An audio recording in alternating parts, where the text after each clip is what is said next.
this is a nice crowd. You got a lot of people.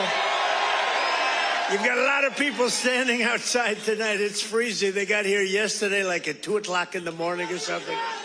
Well, I'm worried about them. Would anybody like to give up your place? Let some people come in from the cold. You go out to the cold. I don't think so.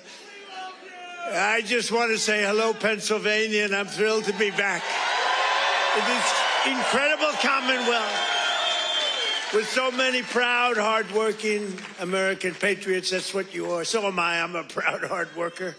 I'm a proud patriot, but you're a proud patriot.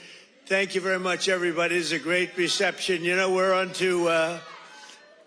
to expose what happened recently when we took over. You know, it's 10 months. And already we have the largest investment ever made in the history of, not our country, of any country anywhere in the world. Think of that. But let me begin by wishing each and every one of you a very Merry Christmas, Happy New Year, all of that stuff. Remember when I started in 2015, I made my first speech, and I said, we're going to bring back Christmas. Remember, they wanted to... The radical left wanted to get rid of the word Christmas. I said, I don't think that's going to work out. And we did it, and now everybody's saying Merry Christmas again. But just over 1 year ago today, with your help, we saved America. That's what happened. We saved it. In the most important election victory possibly in the history of our country was going down.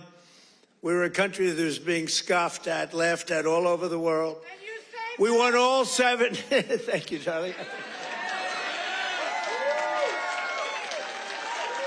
She said, and you saved us. Who are you? Stand up, please. Who said that?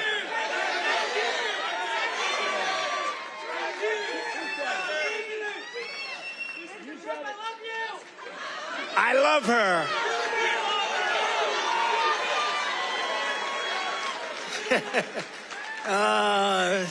Only in Pennsylvania can this happen. I know this state. By the way, last election, did we kick ass in Pennsylvania? We won. That means we won 3 times in a row, as you know.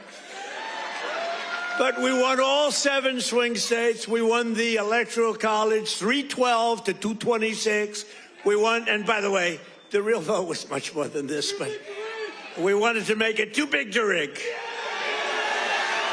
We won the popular vote for the first time of any Republican in many decades, and we won 86% of all counties in America, 2,700 to 525. That's good. We did it. Not me, we did it.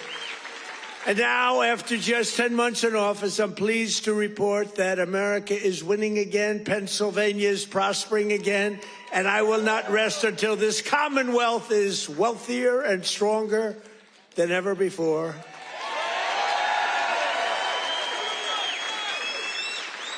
Remember when Biden got up and called you a state? That was not good. He said, it's great to be back in this state. Oh, where are we? Where are we? What state is it? It's Pennsylvania. Oh, okay. Now, we're respected again as a country. We're respected. Since my inauguration, we've created nearly 60,000 new Pennsylvania jobs, including 4,000 Pennsylvania manufacturing jobs that the Democrats gave up on. You're doing better than you've ever done. Under our leadership, more than 40,000 Pennsylvanians have been lifted off of food stamps. 40,000. And working with a great guy, remember David McCormick? He used to go to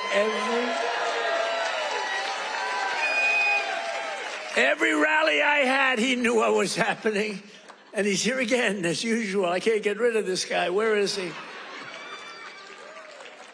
He got a little lucky, though. You know, in Butler, a place called Butler, Pennsylvania. I love Butler, Pennsylvania, but it was amazing. And we had a tremendous crowd, like 55, 60,000 people.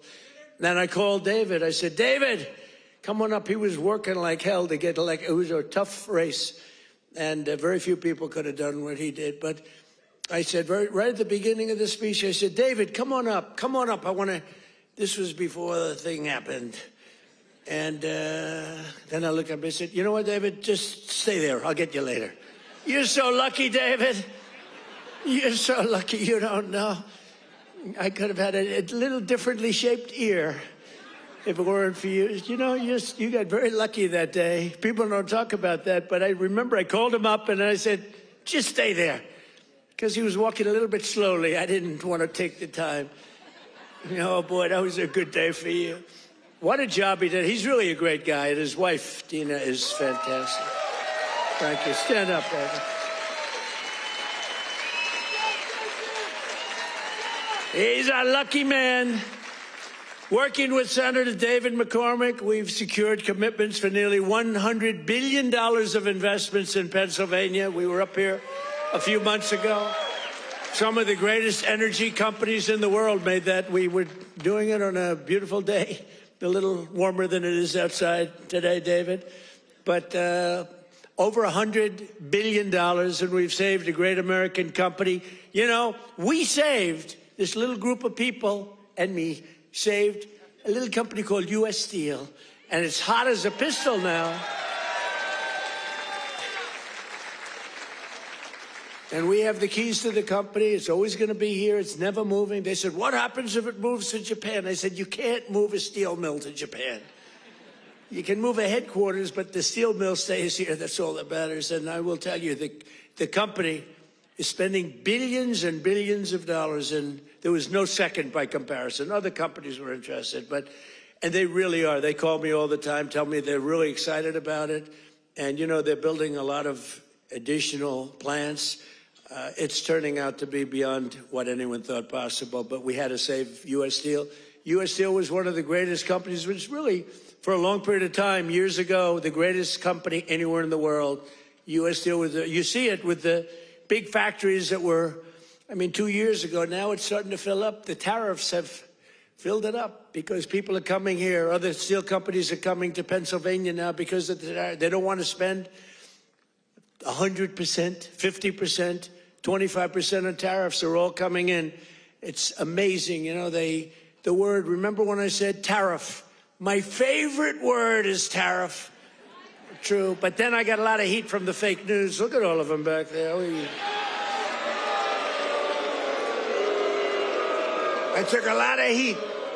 I got up early on. I said my favorite, it's turning out, you know, tariffs are bringing us hundreds of billions of dollars.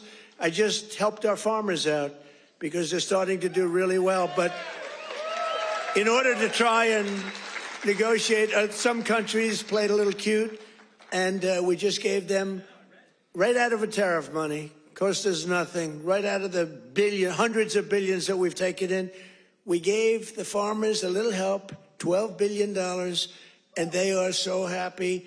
And all they want is a level playing field. And now it's happening, and the tariffs are making them rich. It's going to be, you're going to see what happens over the next 2 years. It's like a miracle is taking place. But we've taken in hundreds of billions of dollars, really trillions. Scott, we have the great Scott Bessent. Scott, stand up. And if you add to that all of the companies that are pouring their money to building plants in Pennsylvania and many other states, auto plants, AI plants, plants of every type, which we would have never had if we didn't put the tariffs on. Did you see where Europe now is saying, I think we got to start doing what Trump is doing.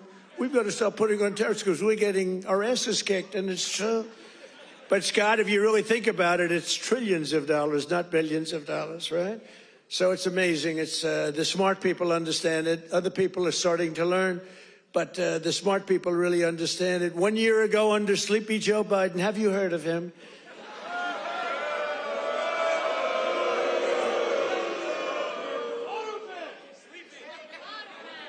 You know, okay, look, the King of Saudi Arabia told me this. He said, sir, 1 year ago, I was in Saudi Arabia. Somebody complained that I was making a foreign trip. I went to Saudi Arabia, Qatar, and UAE. I brought back $4 trillion. They said, he should be traveling. He should focus on home. What the hell do you think I'm doing? And 250 Boeing jets. I brought it back so much, everything. Then they say, he should, you know, the stupid people, they say, he should be leaving our country. Yeah, let's sit around and twiddle our thumbs. It's, no, it's sort of crazy, right? But 1 year ago, the king of Saudi Arabia said it. He said, sir, 1 year ago, you were a dead country. Dead. They were focusing on China. They were looking for, you know, who's next on line, frankly. And he's a good man. And the Emir of Qatar said it. The UAE said it. The big company, the big, smart country said it. We were a dead country 1 year ago. We were dead as a doornail. We were going down the tubes. And now we're the hottest country anywhere in the world. There's nobody close. Sure.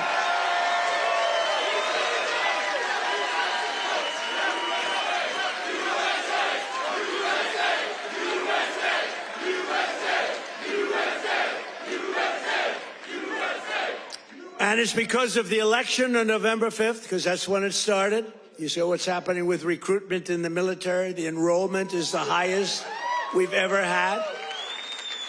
And, you know, right before November 5th, we couldn't get anybody in the military. We couldn't get police. We couldn't get firemen. We couldn't get anybody.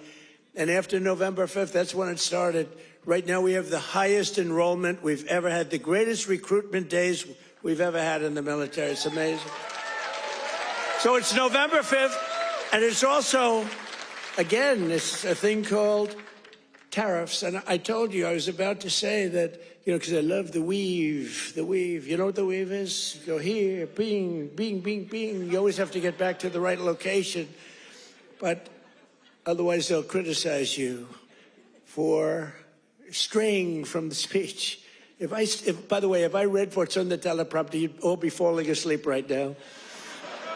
But it's true, 1 year ago, and during periods of time, I'd say my favorite word is the word tariff. I love it more than any other word in the dictionary. And the fake news said, that's terrible. What about God? What about family? What about religion? What about your sons, your daughters? What about how terrible that's just. So I moved it back to 5th. I have it to 5th, and now I'm in no trouble with the fake news, you know? They say, what about religion? They always find, so you have to weave a little bit with the punches. You have to go, you know, the boxers, you got to go with the punches. But it's been amazing what's happened, and it's been amazing. It's a transformation of our country. I have the greatest oil man anywhere in the world. I see him sitting right there, Chris Wright.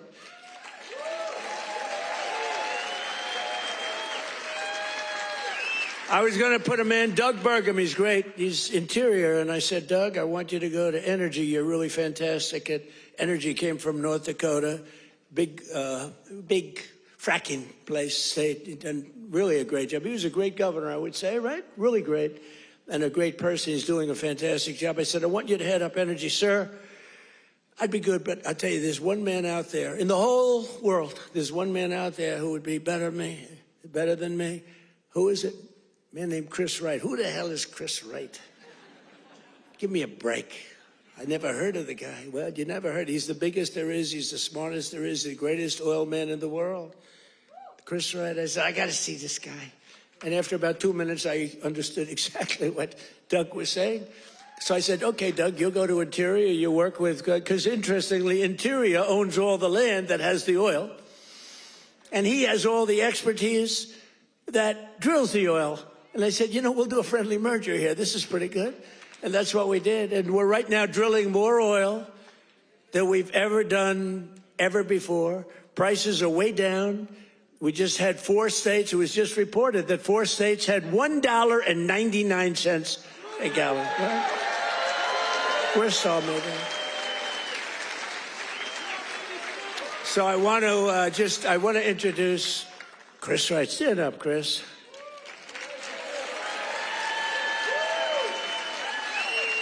Who would think, you look at him, he's a nice-looking guy and all that. Who would think he's rated, I mean, he's the most talented oil guy. He can put his nose on the ground and tell you whether or not there's oil. Other people have to spend billions of dollars on machinery and equipment. and it doesn't work. So I want to thank you. You're doing a great job. And is it true? We are right now, energy overall, not only the oil and gas, we are right now involved in more energy and have more energy in the works by far than we've ever had before. Is that right? Yeah. Not even close. Yeah. And I have no higher priority than making America affordable again. That's what we're going to do. And again, they caused the high prices, and we're bringing them down. It's a simple message. If I had one message tonight, you know, this is being covered like all over the world. This is crazy because I haven't made a speech in a little while. You know, when you win, you say, oh, I can now rest. So Susie Trump, do you know Susie Trump? Sometimes referred to as Susie Wiles, Susie Trump. She's the great chief of staff at the, they don't use the word chief of staff anymore because of the Indians got extremely upset. But now the Indians actually want their name used, which is true. They never didn't want it used. But the chief of staff, and she's fantastic, she said, we have to start campaigning, sir. I said, I won. What do I have to do already? They said, we have to win the midterms, and you're the guy that's going to take us over the midterm. Where's Susie? Susie, come on, Susie. Look at Susie. Susie's the greatest. And who do we see there? We even brought our superstar today, Caroline. Stand up, Caroline.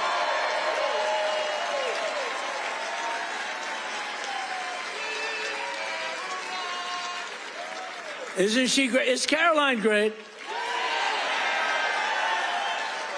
You know, when she goes on television, Fox, like, I mean, they dominate. They dominate when she gets up there with that beautiful face and those lips that don't stop, up, like a little machine gun. She's got no fear. You know why she has no fear? Because we have the right policy. We don't have men in women's sports. We don't have to sell men in women's sports. We don't have to sell transgender to everybody. We don't have to sell open borders where the whole world is allowed to come into our country from prisons and everywhere else. So she's got a little bit easier job. I wouldn't want to be the other side's press secretary, right? Thanks, Carolyn. Great job. We appreciate it. But that's our message. They gave you high prices. They gave you the highest inflation in history, and we're bringing those prices down rapidly. Lower prices, bigger paychecks. You're getting lower prices, bigger paychecks. We're getting inflation. We're crushing it. And you're getting much higher wages. I mean, the only thing that's really going up big, it's called the stock market and your 401ks. That's going up. But I say it, you know, and I said it the other day, and a lot of people misinterpret it. They say, oh, he doesn't realize prices are high. Prices are coming down very substantially. But they have a new word. You know, they always have a hoax. The new word is affordability. So they look at the camera and they say, this election is all about affordability. Now, they never talk about it. They never talk. Thank you very much. They say I'm not allowed to run. I don't know what the hell that's all about, but that's okay. He said 4 more years. You see the new hat? We have 4 more years. 2028. We have all sorts of...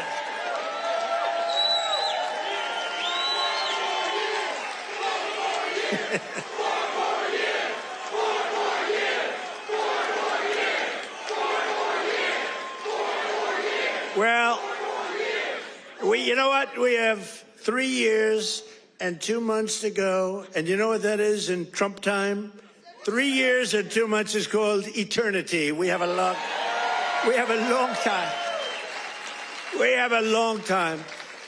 But under Biden, real wages plummeted by $3,000 a year. Under Trump, the typical factory worker has already seen their wages increase by more than $1,300, and that's in just a few months. And for construction workers, it's $1,800 up versus $3,500 down, and I think their number is wrong. It's much lower than that. For miners, do we love miners? I love miners. I don't know how they do it, going 10,000 feet under the ground, and they wouldn't trade jobs with me. if I gave them a beautiful, magnificent penthouse in the middle of Manhattan, where I used to live, if I gave them the most beautiful penthouse, they wouldn't take it. They'd rather go 10,000 feet underground and dig. That's what they want. For miners, their wages went up $3,300, and we're bringing back coal. But my administration cannot talk about anything else except when they say the word coal, they have to precede the word by 2 words: clean, beautiful. So we only call coal clean, beautiful coal. Is that right, fellas? Because coal needs a little public relations help. It's a very powerful fuel. It's used by China. You know, China makes all our windmills, but they don't have any wind farms. It's a little interesting, isn't it? Wind is the worst. That's a scam. They ruin your valleys. They ruin your peaks. And the most expensive energy, the only ones that get rich are the developers who make a fortune. You have to change your windmills. And most of them are made in China, but China has very few wind farms. You know why? Because they're smart. You know what they do have? A lot of coal. They love coal. So that's okay. But we have clean, beautiful coal. And we brought it back into vogue. We have nuclear, we have oil and gas, we have sort of everything. We don't approve windmills. We don't approve it, I'm sorry. We don't like things that kill all our birds. And that every time you put one up, only the guy that owns it makes a lot of money. Those guys, what a joke. And they are ugly, you're right, sir. But Democrats talking about affordability is like Bonnie and Clyde preaching about public safety. And they are really truly the enemy of the working class when they do it, because we're going to have a great energy policy. You know, our oil prices are coming down, very substantial energy prices. And honestly, with that, everything comes down, because there's nothing nearly in the category of oil. You wouldn't even know what second is. There are seconds and thirds, but it's so far down the list we don't even talk about them. You get energy prices down, which we're doing. Again, the greatest amount of drilling, the greatest amount of fuel being produced right now in our country than ever before, by far. It's not even a contest. And when that happens, those prices come down. That's why you're seeing oil per barrel coming down nicely, very nicely. We don't want to go so rapidly because we want the people that produce it to keep producing it, but they're doing good. But it's amazing. But when energy comes down, your other prices come down too, all of your prices. And that's exactly, we inherited the highest prices ever, and we're bringing them down. We inherited the worst inflation in the history of our country. Think of that. And we're bringing them down rapidly. Their entire agenda is about robbing working people to fund their far-left cronies and give lavish benefits to foreign migrants and illegal aliens. You can't do it. Look, we all have a heart. We don't like what's happening. But, you know, when they allow them to come in, we have a border that, by the way, they don't talk about the border. Why don't you talk about the border anymore? The border is, for months, it's closed.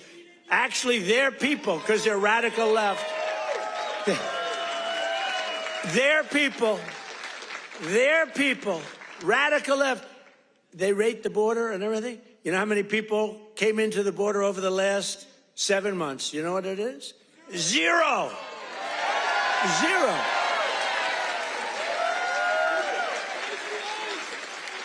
Except for the ones that came in legally, right? Legally. When Biden and congressional Democrats had power, they blew up our economy, sent prices soaring. Look, the poor guy, he didn't know what the hell was happening. Okay, I'm sorry. It wasn't him. It was the lunatics that circled. Yeah, it was the auto pen. You're right. I can't believe I didn't say that. I hate when you beat me to the punchline. I would not have said. Well, I'll tell you, I'll give the fake news a little breaking news. So I believe, and I may be correct, but we're checking this. We have a bad head of the Fed. We're going to be making a change. Fortunately, this guy's out. But we have 4 members appointed by Sleepy Joe Biden. Which is better, Sleepy Joe or Crooked Joe? Historically, when I've done polls, from people. I do my own polls.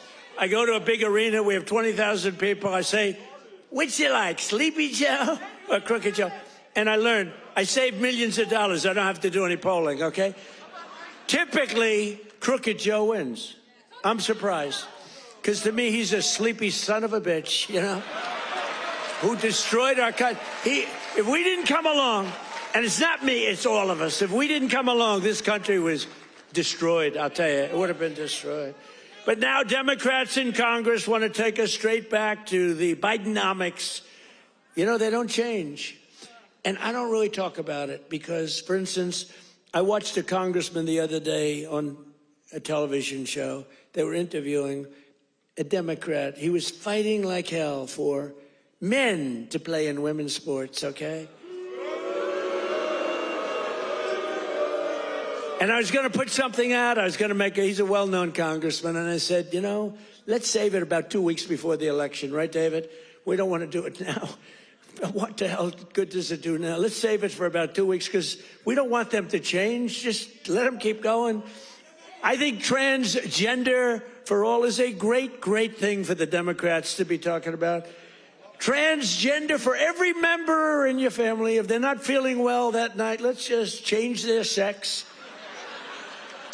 Now, let's not talk about it. Let them go and let them fight to get these things. I think open borders are great, where prisons are emptied into our country, right? Where people from all over the world being dumped into our country, the people that aren't wanted in their countries, by the way. I think that's a great, like Somalia. Welcome. Do we have any individuals from Somalia in the group? Please raise your hand. That's for Minnesota, That's called the Great Big Minnesota Scam with one of the dumbest governors ever in history.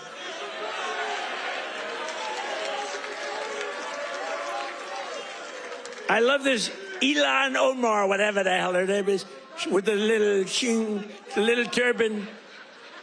I love her. She comes in, does nothing but bitch. She's always complaining. She comes from a country where, it's considered about the worst country in the world, right? They have no military. They have no nothing. They have no parliament. They don't know what the hell the word parliament means. They have nothing. They have no police.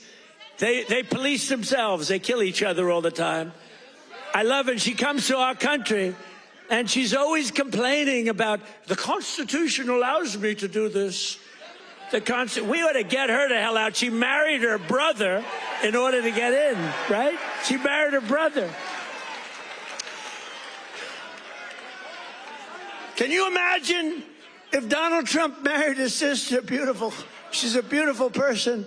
If I married my sister to get my citizenship, do you think I'd last for about 2 hours, or would it be something less than that? She married her brother to get in. Therefore, she's here illegally. She should get the hell out. Throw her the hell out. She does nothing but complain.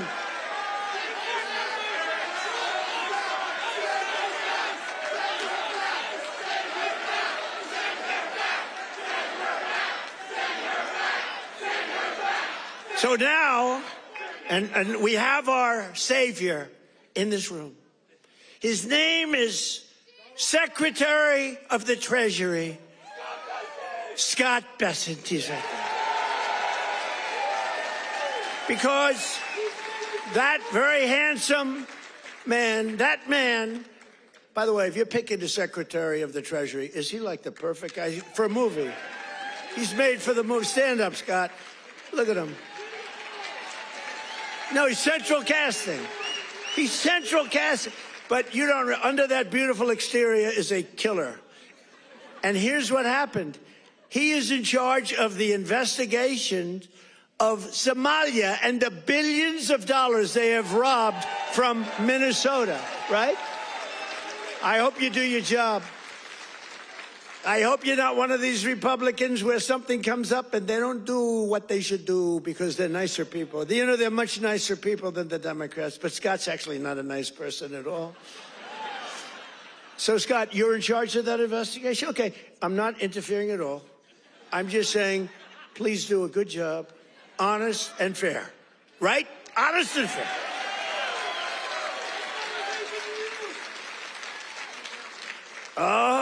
know if he's honest and fair, you know what he's going to find. It's great. I'd love to have that job. I may switch jobs with you. I'd love to have that job. They ought to get him the hell out of here. They hate our country. And she hates our country. And her friends hate our country. And AOC hates our country. They all do. And we have a new candidate in the great state of Texas, where I won Texas by more votes than anybody. And you have to understand, I'm being judged by these bad people back there, the fake news. So anything I say that's slightly off, I get like headlines. Donald Trump exaggerated, or Donald Trump lied. They give me Pinocchios, Washington Post, a Pinocchio. They lie every day. They give me a Pinocchio. But think of this. If I make even the slightest mistake, what they do is they go after me. Everything I say is correct. We have now a new candidate. I won Texas by the largest vote in the history of Texas 3 times, okay? I love Texas. Just like I love Pennsylvania, the Commonwealth of Pennsylvania. Just like I love, honestly, every one of our states. I love all of our states. We've done so well. I love all of our states. What? By the way, is this a different country now than we had a year and a half ago? Right? What a difference. Crime is way down, despite the fact that we have many, bad people entered our country. Many of them are being taken out. Ultimately, they're all being taken out. Washington, D.C., we had a tragic incident, as you know, with the 2 incredible people. What a terrible thing that was just 2 weeks ago, right? Just a terrible National Guard, terrible thing. Sarah and Andrew. Sarah passed away. She's looking at us from heaven, from above, and she was killed almost instantly. They kept her alive. So her parents came from West Virginia, another great state. Her parents are incredible. They couldn't believe it. She was 20 years old, perfect. She was just getting a little promotion. They were so proud of her. She was on her way up, and she was shot in the head, the brain, shot in the head. They were able to keep her alive long enough for her parents to come in from West Virginia and say goodbye to her. And Andrew is the second one, who's also from West Virginia National Guard, incredible people. And so they were both from West Virginia. And his mother's named Monica. And Monica's the most positive person I've ever seen. The night that he was so badly hit and the doctors gave him almost no chance, I called their hospital room and spoke to her. And she said, sir, he'll be fine. Oh, no, I'm telling you, I'm praying. The whole country is praying. Sir, I'm telling you, don't worry about it. He's going to be fine. This is the mother talking to me. And the father's like devastated. He's an incredible guy too, both. And I went and invited them to the Oval Office, and they came in. She said, sir, he's fine. It was amazing, actually. And today, Monica, she said, we're all praying, and I'm praying. And then she called to say, sir, he moved his finger today. This is like 3 days later. He moved his finger. And today I got a call that he got up from bed. Do you believe that? He got up. He got up.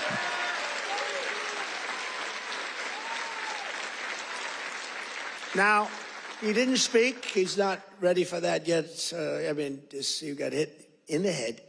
But he got up, and boy, they're so happy. It's amazing. And the care that they've given him at the hospital, and the generals that have been there, the military that's been there, it's amazing. General Seward and others that she said the level of love that your military has given to my boy. And by the way, Sarah's parents said the same thing. The love and the affection and the care that they're given, they can't even believe what's happened. But Andrew stood up today, and people even can't believe it. So the mother was amazing, and let's hope it continues. Look, it doesn't get much worse than what he did. Let's hope it continues. But that's an act of terrorism. This is a guy came from Washington, state of Washington, came across the country. and he wanted to kill people with the uniform. A whack job. Isn't it crazy? Think of it. He was also very badly injured. And they're fighting to save his life so that we can give him the death penalty. How crazy is that, right? They're fighting to save his life so that we can give him the death penalty. That's the way it really should work, right? The doctors have to do their job, and then the lawyers have to do their job. But it's an amazing country. Actually, Andrew's father said that. He said, they're fighting for him. I hope they save him, sir, because I hope he has to understand what he did, how bad it is. And he's going to, I think he will be saved, actually. It looks like they will save him. He wasn't as badly hurt as Sarah or Andrew, but isn't it an amazing thing? They're working so hard to save his life, and we're going to put him up for the death penalty. Amazing, huh? Only in America. That's only in America. You know, in one way, there's something beautiful about it. In another way, it's a little crazy, right?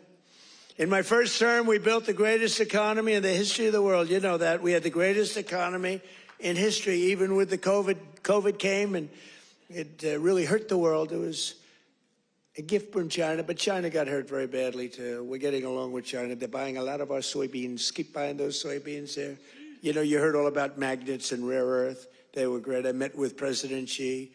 Scott was with me, and we had a whole group. Marco was there, and Chris was there. We were all there, and we made incredible deals with China. We're getting along. Getting along is a good thing. You know, getting along is a good thing, not a bad thing. It's a smart thing, and they're buying literally trillions of dollars worth of our products and all of that. And we had a very good meeting. Remember, the whole world was going to shut down over rare earth. That was 2 months ago, and that worked out very well. It all works out well. If you have a smart president, it works out well. If you have a dummy, it doesn't work out. But we had a great economy. We had the greatest economy in our country's history, but we had what's called the greatest economy. This is the first term, probably ever, of any country. Now, in addition to that, we rebuilt our military. We got the biggest tax cuts ever. We got the biggest regulation cuts ever. We had the best job numbers. We had a great first term. Or frankly, to be honest with you, I wouldn't be standing here. Because if I had a bad first term, you know, you might say, I like him. He's really good. But we had a lousy first term. You're not going to vote. You voted for me because we had a great, despite all of the Russia bullshit, despite all of the impeachments, you know, think of it. The impeachments, all of the crap we had to go through with these crooked Democrats. They're crooked as you could be. They're bad people. They're sick people. But despite all of that, we had an amazing first term. Our second term is blowing it away. It's blowing it away. So we're doing it again, but bigger, better, and stronger than ever before. There's more work to do, but today, 22 states, we're setting 22 total. Is that right, Chris? That just came out, that statistic. We're down lower than we've been in 7 years in gasoline prices and oil prices, not just the 3 states that I talk about with $1.99 a gallon. How would you like to have $1.99? You know, that's the equivalent of a very major tax cut. You know, when you get the energy prices down, it's really the equivalent, maybe even in many cases better than a big tax cut, which we gave you. We gave you the biggest tax cut ever in the first term. We then gave you, with the great, big, beautiful deal, which is phenomenal, we gave you something that's even better than we did. We gave you an extension of the biggest tax cuts and the biggest tax cuts ever, even bigger than the first term. And that's one of the reasons that your 401ks are through the roof. It's one of the reasons that the stock market is at the highest point.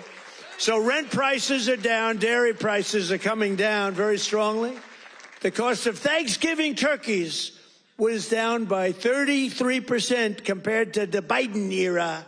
Biden era. You know what you did during the Biden era for Thanksgiving? You said, oh my God, this is terrible.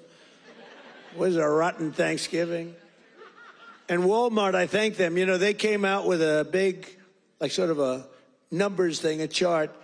and they had it 25% less. So that's pretty good. A Thanksgiving meal with all of the trimmings is 25% less under Trump than it was a year ago under Biden. That's a good start. We're bringing it down, and we're coming down more. We're coming down a lot more. Takes a little time to come down. They were ruining. They're going to destroy our country. The cost of a Christmas ham, what? Don't forget who? Eggs. I'm getting to eggs. But you're right. Remember with eggs where I had my first news conference. 2 days went by and I had a news conference, right? Unlike Biden, 2 years go by, he still didn't have it. Remember? He'd walk off the stage. He's finished with his, sir, you finished with your speech. Now what? You finished what? And then he'd walk into a wall. What he did, and it wasn't him, it was some really smart, radical left lunatics. What they did to our country, we can never forget. We can never forget. But you remember the first eggs? We remember the first 3 days. I just got there. Sure, what's these people? 2 of them are there, right there. Look at all those cameras you got. You got a lot of television going. 2 of them were there. And I'm talking about, yes, I look forward to getting involved and doing great things. What about eggs? Eggs are down. As they go, eggs. They said, the price of eggs is quadrupled. I said, oh, I didn't know that. Tell me about it. It's gone up like 4 or 5 times. Remember eggs right at the beginning. He's right when he says eggs. It went up like 4 times. It was like crazy. And they said, sir, don't buy. They came into the Oval Office. Sir, you know, we have an Easter egg hunt. It's like a thing for 150 years at the White House. Beautiful. They said, sir, we're going to buy plastic eggs this year. Plastic eggs. We don't have, you know, enough eggs to go around for that. I said, you're going to buy regular eggs. And by the time Easter comes, we're going to have so many eggs, you're not going to know what to do. You're not buying plastic. And we didn't. And Brooke Rollins, our Secretary of Agriculture, did an incredible job. And eggs dropped like a rock. And we ended up buying a lot of eggs for a lot of... But the price of eggs is down now 80% since March. Think of that. And we have 2 price charts. Do you remember the last time I pointed to a chart? My all-time, I don't care what these charts say. My all-time favorite chart was the chart I had in Butler. I said, let's look at the chart. Ding, bing. I don't care how good that chart looks. It's shit by comparison to the one in Butler. It's nothing. I like the Butler chart. Remember, that was on how great employment was and all this. But I like it for other reasons. Look at that chart. It's good. But now I talk about the Butler chart, I don't even want to look at it. Doesn't mean anything. But look, Biden price increases and Trump price increases. Look at Biden. Up 37, 24%, 22, 21, 30.7, 30.7 again, 10.4%, 49%. Trump, the price is down 5.1, 4.2, 0.5, down 4%, 2 points, 2.9. Look at that. Our prices are coming down. Their prices, it's a hoax. They're just, remember they said the Inflation Reduction Act. Remember that? Billions and billions, hundreds of billions of dollars. The inflation, and after they got it approved, because we had a few Republicans that went along with that whole hoax. And remember, we're going to pass the inflation. And I said, there's nothing to do with inflation reduction there. There's nothing to do with that. It has nothing, it had nothing to do with inflation either way, other than raising inflation, perhaps, because it was such a stupid. And then they admitted, they fought it like, oh no, this is inflation. After they got the thing passed, then they said, we agree, it has nothing to do with inflation. Screw you, we don't care. That's what it is. We're dealing with bad people. And the word affordability is the exact same thing. And I can't say affordability hoax because I agree the prices were too high, so I can't go to hoax because they'll misconstrue that. But they use the word affordability, and that's their only word. They say affordability. And everyone says, oh, That must mean Trump has high prices. No, our prices are coming down tremendously from the highest prices in the history of our country. And look at that chart. Let's see the next one. You have another one, I think, mortgage rates. Even with a lousy Fed chair. We have a lousy Fed chair. Oh, and by the way, it looks, you're going to have to check this, please. I just heard it could be that all 4 commissioners in the Fed signed by Biden, including Too Late. You know who Too Late is? Too Late, pal? Jerome Too Late. He's too late with his interest rates for a reason. He's a bad guy. He's not a smart guy, but he's a bad guy. Too Late. Is he going to lower rates a little bit, finally? Did you see where Jamie Dimon, respected guy, said, you got to get the rates down, you schmuck, you know? But I hear that the auto pen may have signed those commissions. If they signed those commissions, now maybe I'm wrong, but we're going to check. Have you checked that? Are you hearing it? Who signed it? Did he sign it or did the auto pen sign it? I'm hearing the auto pen. You know, you can't use the auto pen unless it's very strongly authorized, unless you show you know what the hell you're doing, which is impossible of him to show. So, I don't know. I think it's something we have to look into. You put people there that are not authorized to be there. I know I signed Chris Wright. I signed everything, but I signed Chris Wright. If I gave you an auto pen, they could throw you the hell out of here, Chris. The difference is they would do it, you know? We try and be too nice. No, would you check that, Scott, okay? Because I'm hearing that the auto pen could have signed maybe all 4, but maybe a couple of them. We'll take 2. So look at that, Biden. I love that laugh. Who's the woman with that great hearty laugh? That's a woman that likes Trump. That's not beautiful. Anybody can laugh with that happiness. She likes Trump. He likes Trump, too, with the hat. Yes, that's right. Thank you. Thank you, man. Thank you. So, Biden, new yearly mortgage cost increases, and Trump, new yearly. Look, we went down with our rates. They went up with their rates much. That's a lot. So, with us, you save $2,900, almost $3,000.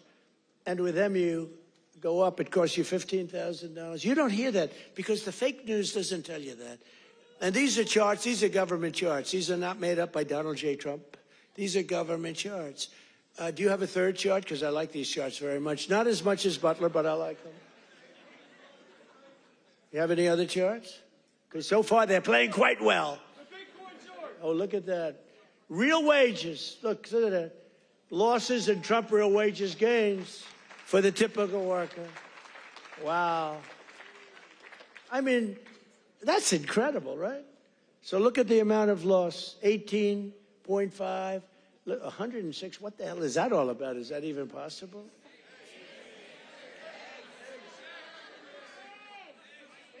Biden food, oh, I see. No, that's the eggs. You moved that chart very quickly. I said, what's going on with that chart? They did, that was Houdini did that. Because I was saying, boy, I really like the numbers having to do with real wages, but, you know, they played very well. But this plays very well, too. So you have Biden food price increases, Trump. Look at that. Look at that. So ours are decreases, all decreases, and they're moving down good. But look at AIDS, 106%, and we got them down 15%. Look at those numbers. But you don't hear that from the fake news. You don't hear that. What do you think of that, David? I think we're going to have to do something. You know, we should impeach him, but he's gone. I guess we can't, right? By the way, if it were up to them, numbers like that, they would have impeached.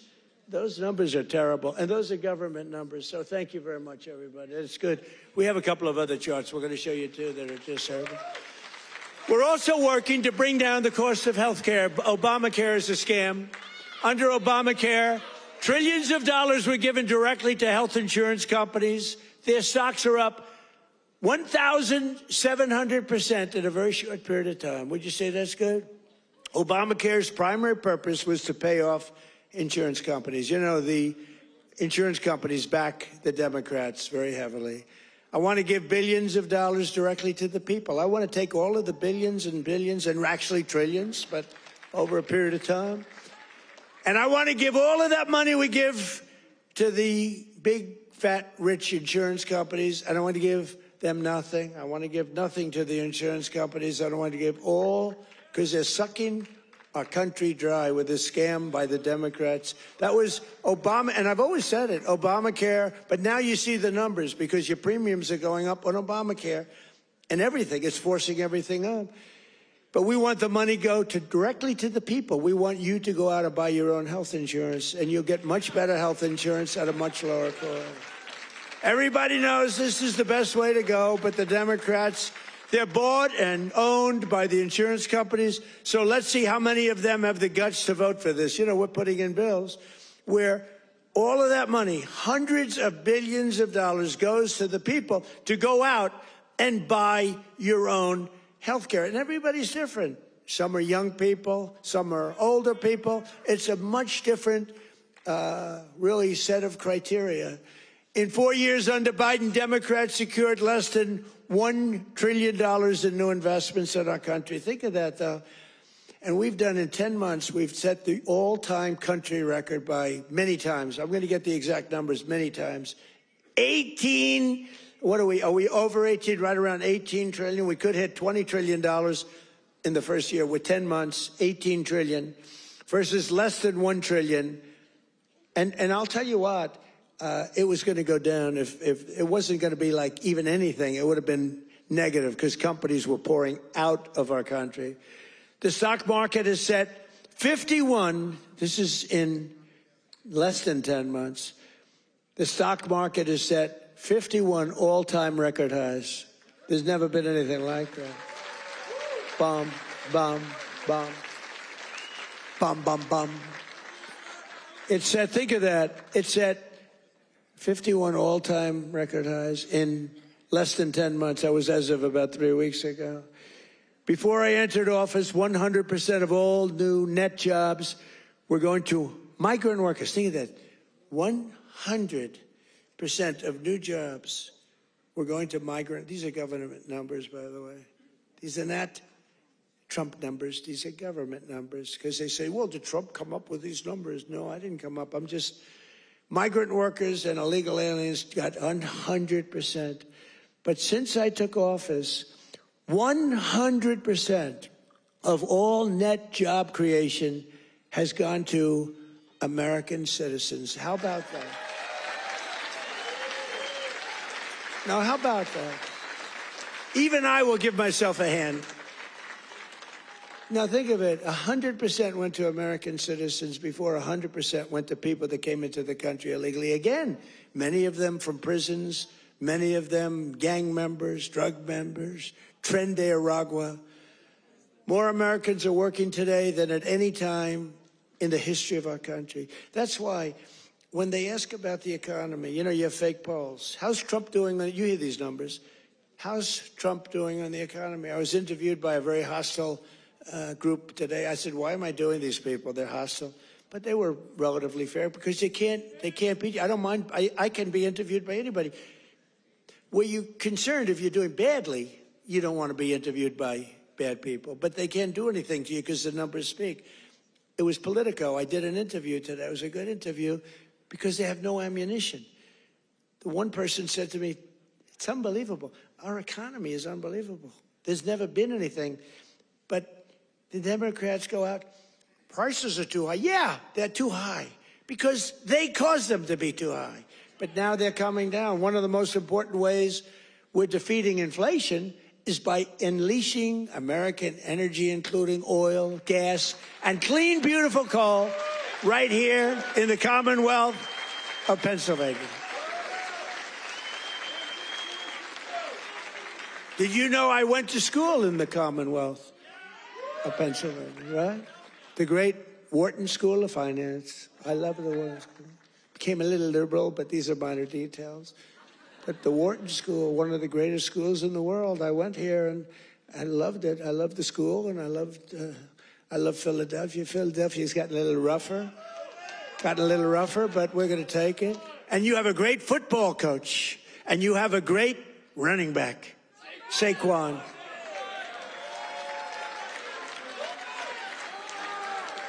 You know, I got to know Saquon a little bit, and my hand will never be the same. I patted him on the back. I said, Saquon, let's go. You're my partner today. Let's go win. Being out. Because it was like I hit a piece of steel. I said, what the hell is with you, Saquon? That's pretty... He's good. But he's a better football player than he is a golfer. Trust me. He's so strong. He's those muscles. He's just... But his football is great. His golf will be very good. Very good. But we won. We won our match.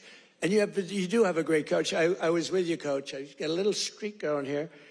But that'll change. But he's a great coach. Well, you won the whole deal, right? I got to know him last year when he came to the White House, and I said, this guy's he's a real leader. The players loved him. And you had some players that are just, really just fantastic guys. But you have a good football team. It's really good to watch. But for 4 long years, Biden and the Democrats tried to endlessly kill Pennsylvania energy jobs. They worked so hard to kill the jobs. They wanted wind all over the place, you know? Let's go buy those windmills for millions of dollars each from China. Every time it goes around, you lose $15. Did you know that? That's on average. You're supposed to make money with energy. You're not supposed to lose money with energy. And everybody that's doing wind is in virtual bankruptcy right now. If you look at UK, I told he's a nice man, Starmer, Prime Minister. I said, you have a great energy source in the North Sea. Use it, or you're not going to be in office very long. Their energy prices, they're putting wind all over Scotland, all over the most beautiful fields in the world, Scotland. All over beautiful. Oh, we have some Scottish people here. Where the hell did you come from? We have Scottish people. But they're putting wind all over Scotland. The people are not thrilled with it. And it's costing them a fortune. They have the most expensive energy. And I said, I'm going to do you a favor. You could be there for a long time. Open up the North Sea oil. One of the greatest oil. And, they like to say, well, it's very well depleted. No. It's good for another 500 years, and they haven't even found most of it yet. And if you look at Norway, they have a section of the North Sea, which in theory isn't as vibrant, and it's a very rich country. They have a tremendous worth because of the North Sea. But UK has to, if they don't go back to oil, I think a lot of bad things are happening to Europe. That their immigration policies are so bad. Is so bad. They're destroying our beautiful Europe. I love Europe. They're destroying Europe, and they better do something. I'll give them just some free advice. I'm focused here, but I give them free advice. They better be careful, because immigration and energy are going to destroy Europe. On day one, I ended the war on Pennsylvania energy. I just terminated something that was insane. And we all love Elon. Elon was up here campaigning, right? But I said, Elon, I think electric cars are great, but not everybody wants an electric car. And I ended the insane electric vehicle mandate, where everybody was supposed to have an electric car by the year like 2030 or some ridiculous year like that. It's just not going to be that way. I don't think it'll be some like hybrids, some going to like gasoline powered. I mean, the nice thing about gasoline is we have 2,000 years worth of we have more gasoline, we have more oil and gas than any country anywhere in the world. Is that right? And they want us to go to batteries. Let's go to batteries. We don't have battery content. So let's go to batteries, according to these morons that were in our country. Let's not use oil and gas, which we have more than any country in the world. Let's go to batteries. Well, we have to go to the Congo and get it from China. But I actually stopped the war with Congo and Rwanda, and they said to me, please, please, we would love you to come and take our minerals, which we'll do. But I stopped the Green New Scam. It's a total scam. And, we had, they used to call it global warming. Then they called it 15 other things, and none of them worked. So they came up with climate change, remember? Climate change. Because you can't go wrong with climate change if it goes up. Remember, global warming, and then the temperature started going down like a rock. Remember? We had global warming, and they sent that big, beautiful ship with all scientists on it. and it went into deepest Alaska. It went up through the ice. And the global warming, it was getting so warm, except unfortunately they had a bad few weeks. It got so cold that the ice just crushed the ship. We had to take those poor bastards out by helicopter. The scientists, they said, one guy was petrified of helicopter. He said, I have a choice, go down in the ice with the ship or go in a helicopter. He chose the helicopter. He made it. But we have a very simple policy, right, Chris? Drill, baby, drill. We have a simple policy. And natural gas production is booming. Coal mining is up by 2.4 million tons a month. And we're also reviving Pennsylvania manufacturing. And with our historic tariffs, steel production is roaring back. We're building steel mills all over the country. And U.S. Steel is coming back at a level never thought possible before. And I was up.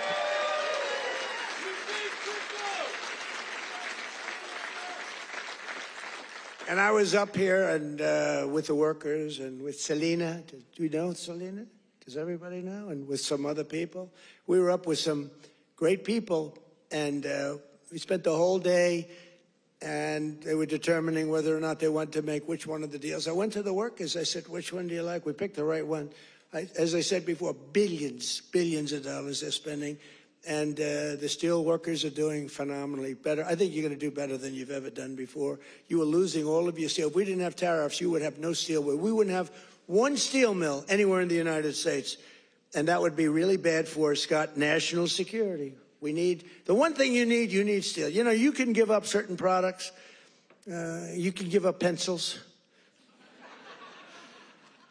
Because under the China policy, you know, every child can get 37 pencils. They only need one or two, you know. They don't need that many. But you always need steel. You don't need $37 for your daughter. 2 or 3 is nice, but you don't need $37. So we're doing things right. We're running this country right. We're also putting thousands of dollars in the pockets of hardworking Pennsylvanians with the largest tax cuts in American history. That's no tax on tips, no tax on overtime, no tax on Social Security for our great seniors, no tax. And all of that kicks in on January 1st. You know, it hasn't kicked in yet. I mean, we're doing great, and it hasn't kicked in yet, and it's amazing. And it's one of the reasons they said, sir, would you mind going on the trail? And I actually like it, you know. I have fun. I haven't read practically anything off the stupid teleprompter. And then my speechwriters they're getting awards for some of the finest speeches, and I haven't even read them. And the award for the finest writer in the history of speech making, Ross. Where are you, Ross? Are you here, Ross? Where the hell is Ross? Ross, are you here? Look, first time I've ever introduced him. Ross, get over here. I got it. He's a young, handsome man. He's the greatest. Thank you, Ross. Very low-key guy. Thank you. Look at Ross. He's so shy. I can't believe it. We're joined today by Donna Zajac, a mom and a waitress of over 45 years who lives in Stroudsburg. Does everybody know where Strouds? I know where it is.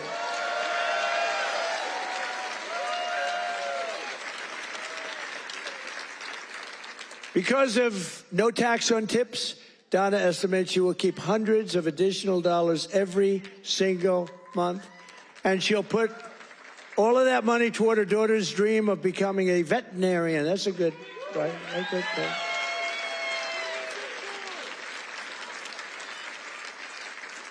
Are you here, Donna? Where's Donna? Oh, come on up, Donna. Come on. Come on. You want say a few words. Look how beautiful she is. She stood up.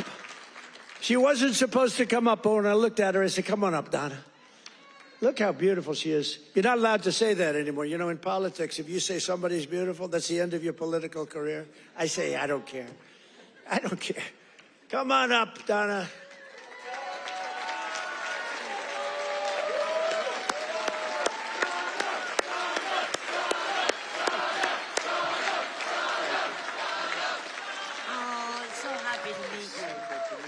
Say a few words. What do you want me to say? Yeah, just say whatever.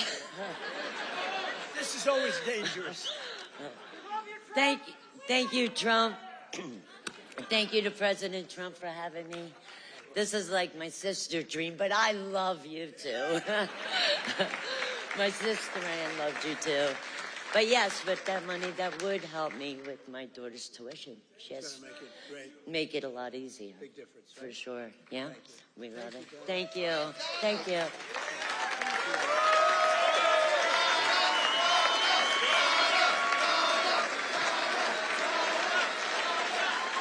A star is born. That's all I say. A star is born. Is your sister here? Is your sister here, Donna? Are you? Oh, hello. How are you? Good family. Well, thank you. Thanks, Donna. That's beautiful. Also with us is Marine Corps veteran Sean Downey, who now serves as a firefighter and a local first responder. Sean worked over 400 hours of overtime. That's a lot. And thanks to no tax on overtime, he'll take home thousands of dollars extra, which he plans to use to buy your first home. And thank you. Where's Sean? Good, Sean. Good. So you're going to use that money well, right? That was not an easy one to get approved. You know, it all went through Congress. I had to really push hard. I was not nice. I was not nice to get you that money, but you're going to use that money to get a house, right? A first house? Good. Well, you have a great future. Thank you very much. And here as well is Megan Hemhauser from Cresco, Pennsylvania. Megan's husband works 10 to 15 hours of overtime a week operating heavy equipment, while she bartends and waits tables at night and homeschools her two children during the day, getting more and more prevalent. Homeschooling getting more and more. It's happening. That's okay. It's good. But thanks to no tax on tips and no tax on overtime, more than a quarter of their income will be tax-free. Megan, do you want to come up? Come on, Megan. Come on up.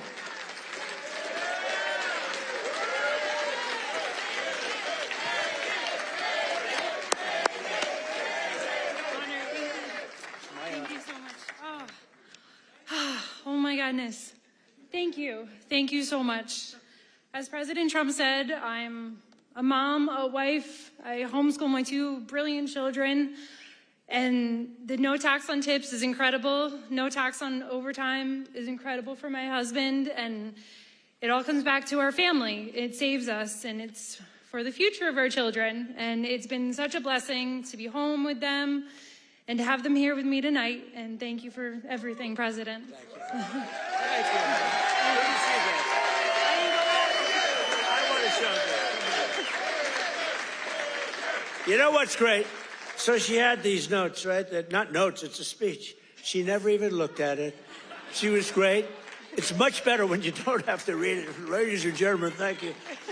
So I just thought, great job. That's a great job. Thank you. Thank you so much. Thank you. Thank you. Thank you. That's great. Never looked at the notes.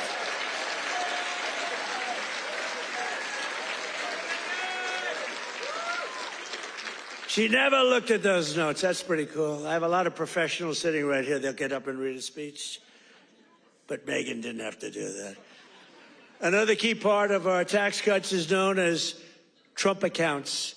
Under this new program, the federal government will be creating an investment savings account for every single newborn American child with $1,000 to be invested and grow over the course of their life, right at the beginning of birth.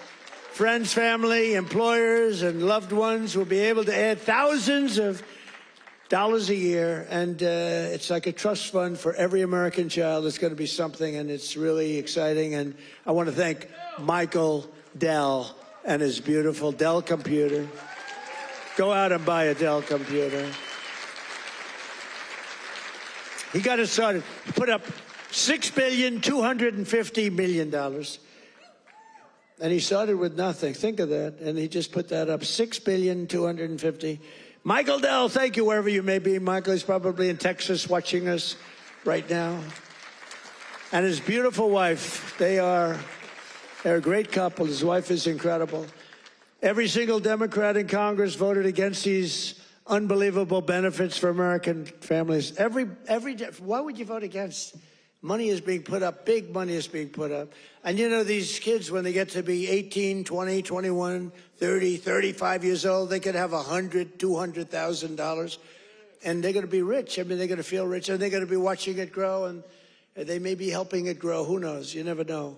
But it's going to teach them. It's going to be a great thing. This was Michael and some other people's ideas. They wanted to do this. And they spoke with their wallet, too. They put up a tremendous amount of money. So I just want to thank Michael Dell, his wife and family, and everybody else that was with us the other day. It was a big day, and it's a big event. But we're joined today by some of your representatives who voted to put more money in your pockets.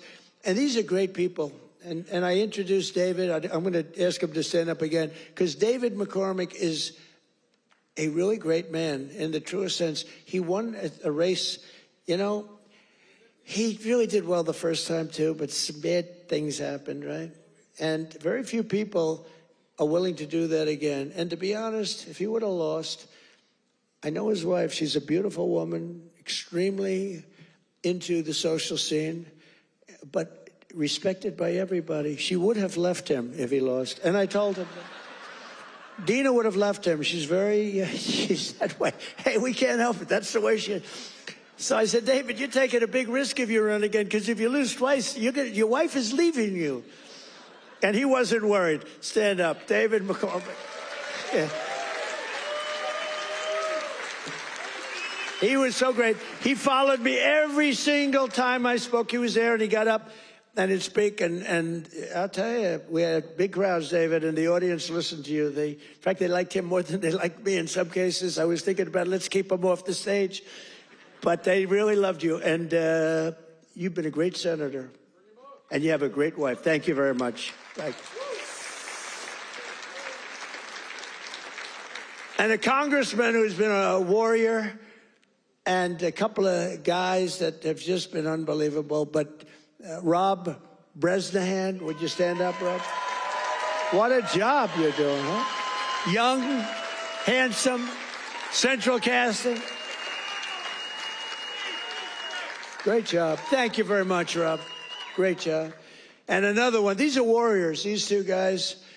But the three of them. And then you have the senator, but the three of them. Ryan McKenzie. Ryan, thank you. And it's hard for me to explain how hard they work, but they were working so hard getting that big, beautiful bill. I call it the great, big, beautiful bill passed.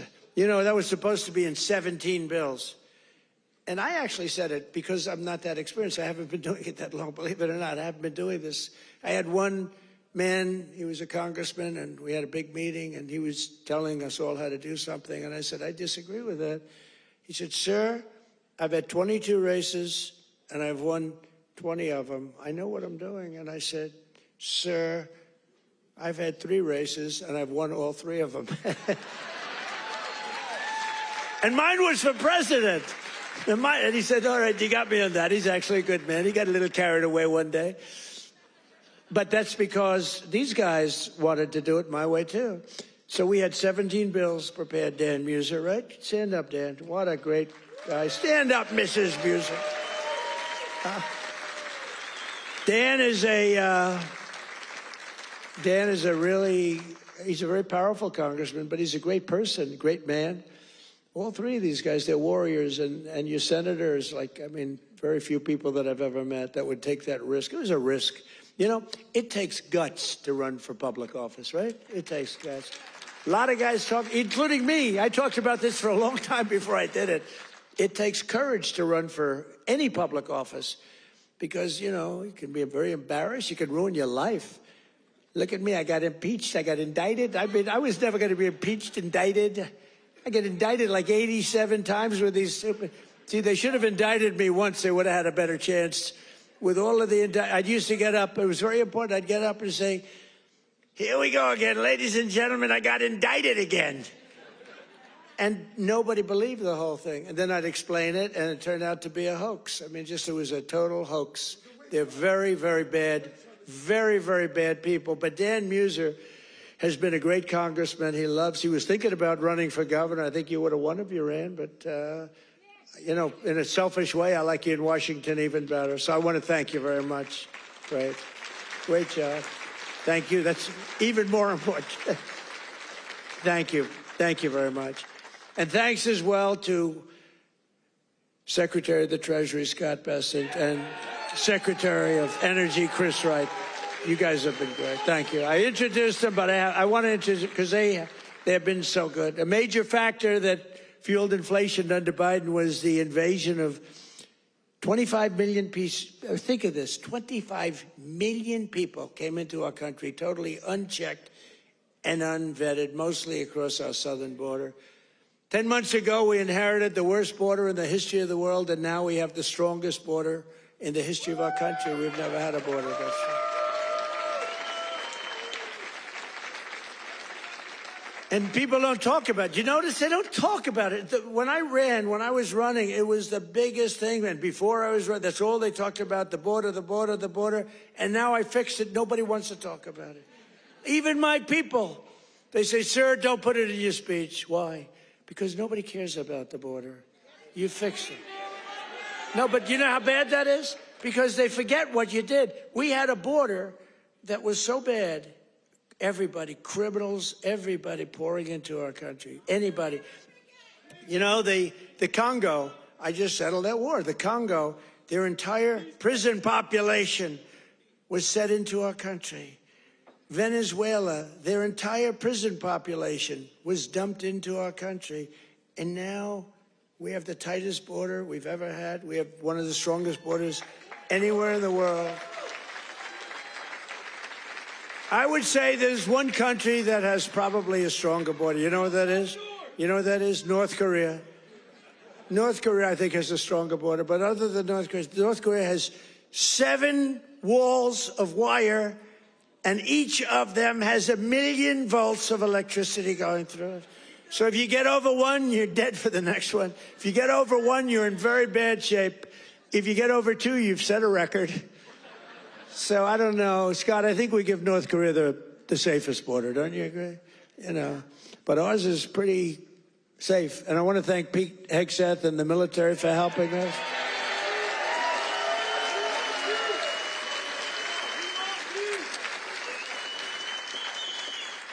And again, for 7 months in a row, we've had 0 illegal aliens that have been admitted to the United States, and nobody. Do you remember when Biden said, I need legislation to do that? And I said, no, all you need is a new president. I didn't get legislation. Scott, did I get legislation? I said, close the freaking border right now. And they did it. Because our Border Patrol is incredible. ICE is incredible. That ICE, poor ICE, they take a lot of abuse, but they're the toughest people. And again, Washington, D.C. now is, we had the tragedy, which was a terrorism tragedy, but we have Washington, D.C., the safest it's been in 52 years. Think of that. And a year ago, you couldn't walk down a street in Washington, our nation's capital, and now restaurants are booming, restaurants are opening. The restaurants were all closing. Now the restaurants are opening. You can't get into a restaurant in Washington, D.C. Biden and the radical left Democrats turned Pennsylvania into a dumping ground for hundreds of thousands of migrants from the most dysfunctional places on earth, like Somalia, and gave them billions and billions of your taxpayer dollar. But we didn't really give it. It was stolen. And those people should go to jail. Jail. And if they don't go to jail, Scott Bessent is toast. He's toast. I'll tell you, that could be the easiest case. I think it's too easy for you. Just give it to your assistants. They can do that case. These people are crooks. They don't work. 91% unemployment, okay? It's a scam, and it's headed up by the crooked Congresswoman. Whatever happened to her brother, by the way? Is he still around? Where is he? Yeah, he went low. He went low.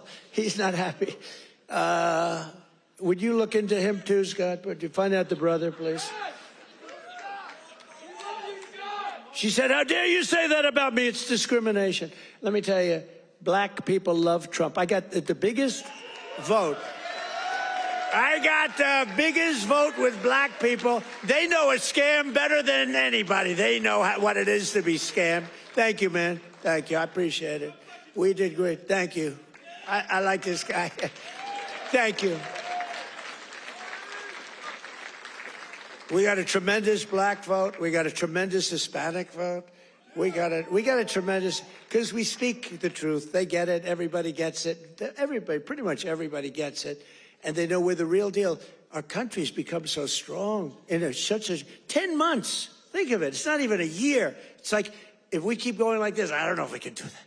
But if we keep going like this, there'll be nothing ever in history like it. Already, they are saying better than Lincoln, better than Washington, better than anybody. The best 10 months ever in the history of the presidency. And for the first time in 50 years, we now have reverse migration, which means more jobs, better wages, and higher income for American citizens, not for illegal aliens. And you know what? We all have a heart. We want to take care of people. But these people are getting killed on the walk up. They're dying. They're dying. They have to go through jungles. We don't realize this. They are going through areas that are not it's not possible to get through some of the areas. They're going through jungles down in the Central America, South America, some of these areas with snakes, with crocodiles and alligators. They're getting just eaten, and they're getting beat up by some of the bad people. Women are being raped. Remember when I started, I said, we're going to stop the raping. Women in those caravans, a name conceived of by me, because it's a caravan, thousands of people, 10, 15, 20,000 people coming up. The women in those caravans are being raped in unprecedented numbers by other people in the caravans. By them not coming, they're not even trying to come now because they know they can't get through. We're doing a tremendous service because they're not being killed and they're not being raped and they're staying back in their country where they've been. And they've been taken care of. I've also announced a permanent pause on third world migration, including from hellholes like Afghanistan, Haiti, Somalia, and many other countries.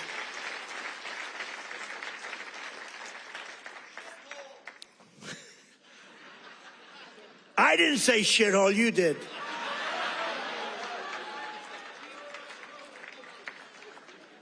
Remember I said that to the senators they came in? The Democrats. They wanted to be bipartisan. So they came in and they said, this is totally off the record. Nothing mentioned here. We want to be honest because our country was going to hell. And we had a meeting.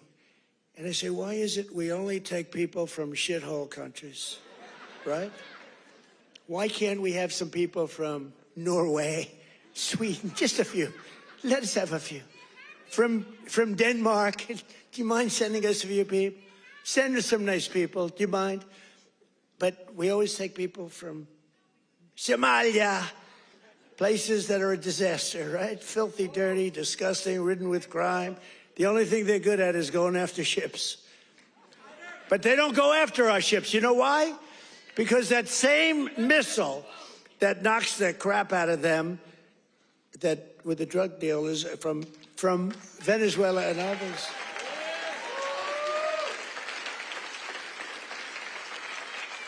That same missile, think of it, from hundreds of miles away, we have the greatest military, we have the greatest equipment, we make the greatest equipment in the world. I bought more equipment. We rebuilt the military in the first term. Then Stupid Joe gave a lot of it to Afghanistan, but it was a lot, but relatively little. But we're still adding to it a lot. But I'll tell you what, I'm looking at this big tough guy with the red hat on. I like that guy.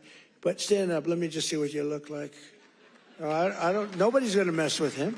Okay. He's central casting. Thank you very much. Very good. I see he's enjoying it. I like people that enjoy things because you got to smile about this whole thing.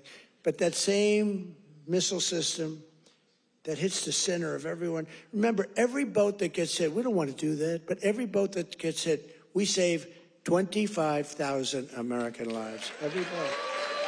And when you view it that way, you don't mind. But we have that same system aimed at Somalia, and if they go and want to raid our ships, and not our ships, worldwide shipping, you know, they used to go and take the ships.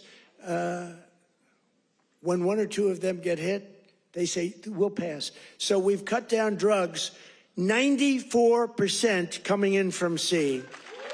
94, right? 94%, Muser. 94%, Muser. That's pretty good. We're trying to figure out who the hell are the other 6%.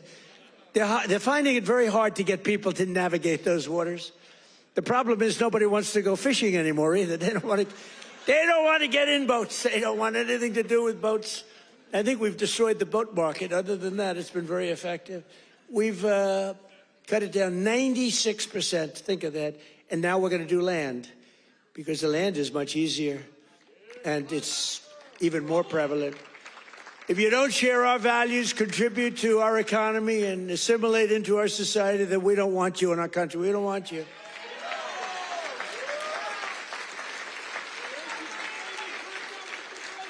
I mean, Ilhan Omar and the people from Somalia, they hate our country. And they think we're stupid people, which actually, when they allow that to happen, they are. That's headed by Governor Walz, one of the dumber people around.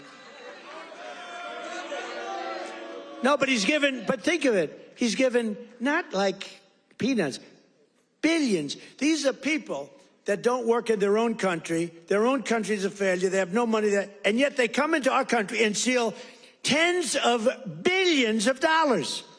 How stupid are we to allow that to happen? They can't earn 10 cents in their country. They come over here and rob. Are we that easy?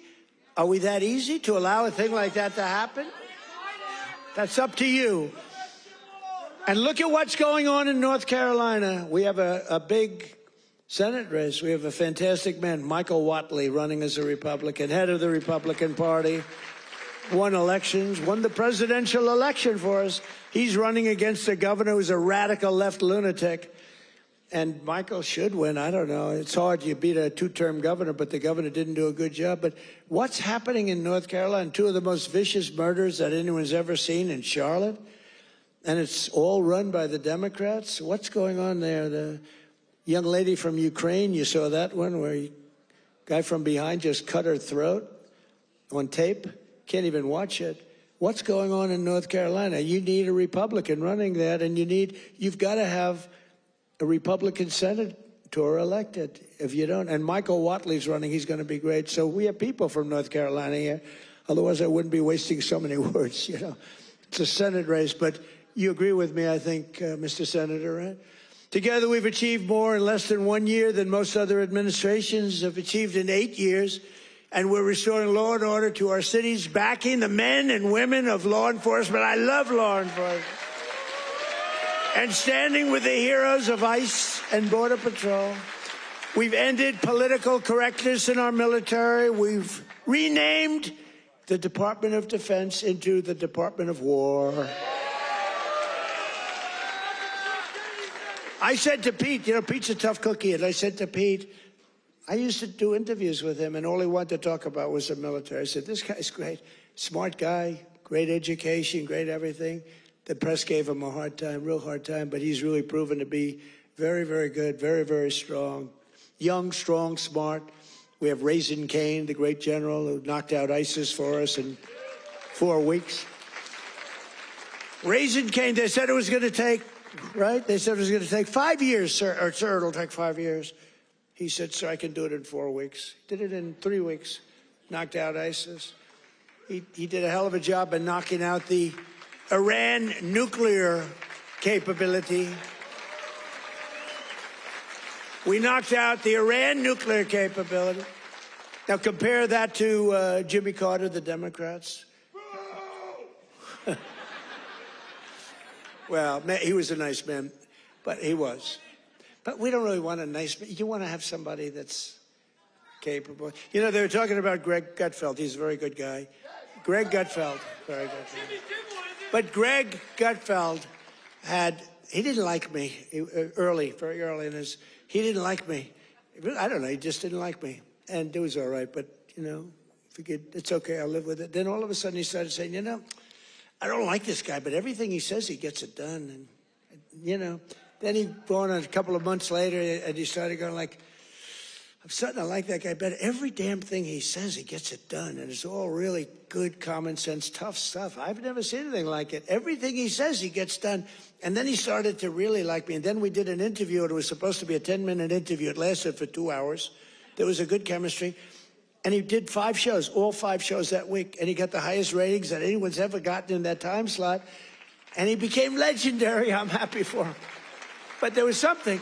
But he said, during the process, he said, so would I rather have a guy as president who was really a nice guy who I liked, or a guy who I can't stand that gets everything done and turns our country into a great country again?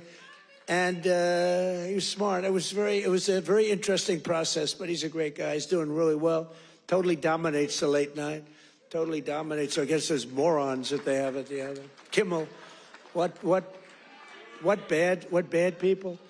In 10 months, I ended 8 wars, including Kosovo, Serbia, Pakistan and India. They were going at it.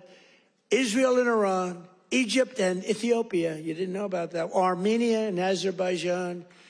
And I hate to say this, one named Cambodia, Thailand, and it started up today. Tomorrow I'll have to make a phone call, and I think they'll get it. Who else could say, I'm going to make a phone call and stop a war of 2 very powerful countries, Thailand and Cambodia? They're going at it again. But I'll do it. So we're making peace through strength. That's what we're doing. We've cut federal funding for any school that pushes critical race theory or transgender insanity. No more money. We banned the chemical, surgical mutilation of children. Think of this. Can you imagine if you were up here 15 years ago? We have banned the chemical mutilation of children. They'd say, this guy's crazy. We actually had to ban it. But think, can you imagine that? Or I have stopped men from playing in women's sports. They'd say, this guy's crazy. Men don't play in women's sports. Stop men. Well, that's another thing. We stopped men from playing in women's sports, and we're restoring the name of a great president, William McKinley, to Mount McKinley in beautiful Alaska. And I renamed the Gulf of Mexico into the Gulf of America.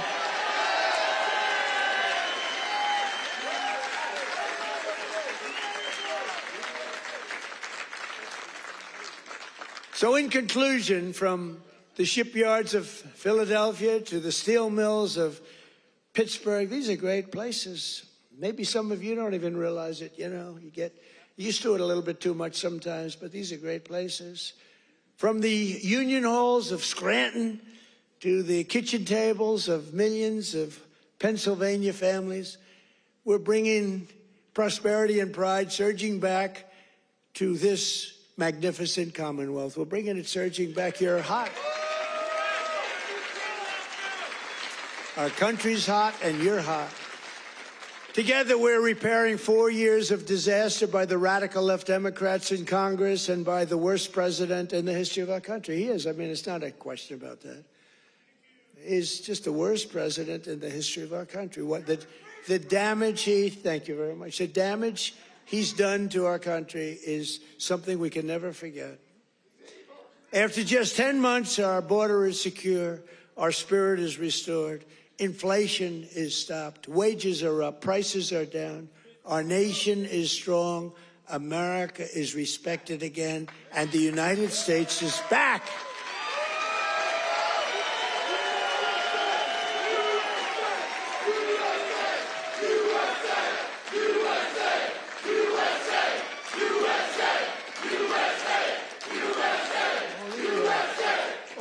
People, right?